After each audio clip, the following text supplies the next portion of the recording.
আমরা জীবনে সমস্যার মুখোমুখি হব, আর আল্লাহর কাছে দোয়া করার সাথে সাথেই আমাদের সমস্যার সমাধান হয়ে যাবে না।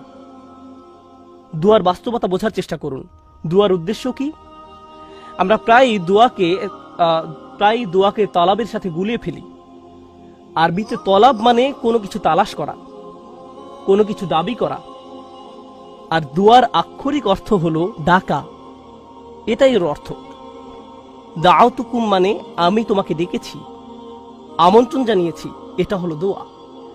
আমরা যখন আল্লাহর কাছে দোয়া করি, মাঝে মাঝে আমরা ওই দোয়ার মাধ্যমে আল্লাহর কাছে দাবি জানাচ্ছি, এটা সত্য, আমরা অনুরোধ জানাচ্ছি।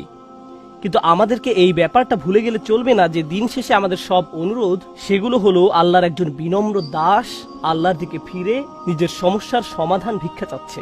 কি সেগুলো? আপনার সমস্যার সমাধান হওয়ার চেয়েও আপনি যে আল্লাহর সাথে যোগাযোগ করছেন, এটাই এখানে সবচেয়ে মূল্যবান বিষয়। এটাই দিন শেষে মূল লক্ষ্য। আপনি যে আল্লাহর সাথে কথাবার্তায় যুক্ত হয়েছে, এটাই দিন শেষে মূল লক্ষ্য। আল্লাহ আপনার সমস্যা তাৎক্ষণিকভাবে সমাধান করে দেবেন কিনা সেটা ভিন্ন বিষয়। আমি এ সম্পর্কে সংক্ষেপে কিছু কথা শেয়ার করতে চাই, পরে মরিয়ম সালামুন আলাইহা নিয়ে কথা বলবো। কখনো কখনো আপনি এমন কিছু সমস্যার মুখোমুখি হন যে মনের মাঝে প্রশ্ন আসে, আমাকে কেন এই সমস্যার মোকাবেলা করতে হবে? আপনাদেরকে একটা কথা জিজ্ঞেস করি। ইউসুফ আলাইহিস সালাম তো 8-9 বছরের এক বালক ছিলেন মাত্র। শিশু মানে তো নিষ্পাপ। একজন শিশু এমন কি করতে পারে যার জন্য সে কিডন্যাপ হতে পারে? একজন শিশু এমন কি অন্যায় করতে পারে যার কারণে সে কুয়ার মধ্যে নিক্ষিপ্ত হবে? একজন শিশু কি করতে পারে যার কারণে সে দাস হিসেবে বিকৃত হবে ভিন্ন একটি দেশে? আর তিনি প্রাপ্তবয়স্ক হওয়ার পর কি অন্যায় করেছেন যার কারণে তাকে কারাগারে নিক্ষিপ্ত হতে হবে মিথ্যা একটা অভিযোগে? তিনি তো নিজের অন্যায়ের কারণে জেল খাটেননি, তিনি নির্দোষ ছিলেন, আর তাকে এতগুলো বছর জেলে কাটাতে হয়।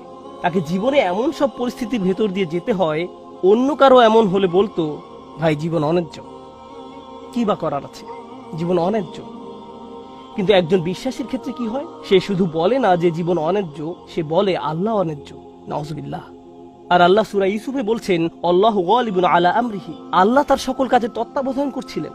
ইউসুফের জন্য যত সিদ্ধান্ত নেওয়া হয়েছিল আল্লাহ তার সবগুলোতে প্রভাব রেখেছিলেন। কিভাবে? কখনো কখনো আমি আপনি এমন কিছু সমস্যার মুখোমুখি হব, আল্লাহ জানেন ভালো কিছু সামনে আছে। কখনো কখনো ভালো যা কিছু আসছে তা আপনার নিজের জন্য, আবার কখনো বা অন্য কারোর জন্য, কখনো কখনো আপনি জীবিত থাকতেই এর উপকার পাবেন, আর কখনো কখনো এই উপকার আসবে আপনি আল্লাহর কাছে ফিরে যাওয়ার পর। ইউসুফ আলাইহিস সালামের ক্ষেত্রে কি হয়েছিল? একজন পিতা তার সন্তান থেকে বিচ্ছিন্ন হয়ে পড়েন। কিন্তু চিন্তা করে দেখুন, তাকে যদি কিডন্যাপ করা না হতো তাহলে তিনি কুয়ায় নিক্ষিপ্ত হতেন না। তিনি যদি কুয়ায় না পড়তেন তাহলে কোনোদিন মিশরে গিয়ে পৌঁছাতেন না। আর মিশরে কোনোদিন না গেলে তিনি জেলে নিক্ষিপ্ত হতেন না। আর যদি জেলে না যেতেন তাহলে জেলের ওই 2 লোকের সাথে তার কোনোদিন সাক্ষাৎ হতো না যাদের স্বপ্নের তিনি ব্যাখ্যা দিয়েছিলেন। ওই 2 ব্যক্তির সাথে যদি তার কোনোদিন দেখা না হতো, তাদের একজন বেঁচে যায় এবং রাজার খেদমতে নিয়োজিত হয়। আর যখন রাজা একটি স্বপ্ন দেখলেন, ওই ব্যক্তি তাহলে কোনোদিন বলতেন না যে হ্যাঁ, আমি এক লোকের কথা জানি যে আপনার স্বপ্নের ব্যাখ্যায় সাহায্য করতে পারবে। স্বপ্নটা কি ছিল? দেশে 7 বছর হবে প্রাচুর্যের, আর পরবর্তী 7 বছর দেশে কোনো ফসল ফলবে না, কোনো উৎপাদন হবে না, মানুষ দুর্ভিক্ষে মারা যাবে।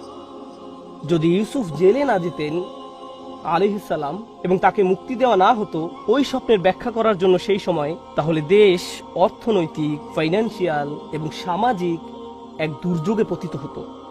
লক্ষ লক্ষ শিশু দুর্ভিক্ষে মারা যেত। একজন শিশু কষ্ট স্বীকার করলো কয়েক বছরের জন্য।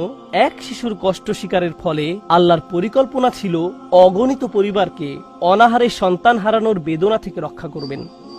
এই পরিকল্পনার কারণে ইউসুফ আলাইহিস সালাম জেল থেকে ফিরে এসে স্বপ্নের ব্যাখ্যা করলেন এবং অর্থ মন্ত্রণালয়ের দায়িত্ব নিলেন। আমার এক বন্ধুর নাম হয়তো আপনারা শুনে থাকবেন, তার নাম রবার্ট ডেভিলা। আমি ওই বোনকে তার সম্পর্কে জিজ্ঞেস করেছিলাম। সে বলল সে তার কথা শুনেছে। সে তার শরীরের কোনো অংশ নাড়াতে পারে না, শুধু মুখমণ্ডল ছাড়া। সে কি এমন অন্যায় করেছে যার কারণে এমন পরিস্থিতি? কিছুই না। কিন্তু কত মানুষ ইসলাম গ্রহণ করেছে তার এই অক্ষমতার দরুন। কত শত মানুষ এই ঘটনার কথা শুনে আল্লাহর পথে ফিরে এসেছে। কত শত মানুষ আল্লাহর প্রতি অকৃতজ্ঞ ছিল, যদিও তারা মুসলিম ছিল, কিন্তু নামে মাত্র মুসলিম ছিল, এবং সিদ্ধান্ত নিল যে আল্লাহর কাছে আত্মসমর্পণ করবে, কারণ ওই মানুষটি একটি বিছানায় শুয়ে আছে। তার কষ্ট, দুর্ভোগ লক্ষ লক্ষ মানুষের জন্য হেদায়েতের কারণে পরিণত হলো। বুঝতে পারছেন? কখনো কখনো আমি আপনি কষ্টকর অবস্থায় পতিত হই, যা আসলে খুবই সামান্য, এমন অসংখ্য কল্যাণ আর এমন অসংখ্য উপকারের জন্য, যা হয় এখন আমার কাছে আসবে, নতুবা আল্লাহর কাছে ফেরত যাওয়ার পর আমি এর উপকার ভোগ করব। সুতরাং আমাদের দোয়া কোনো কিছু অর্ডার করার মতো নয়।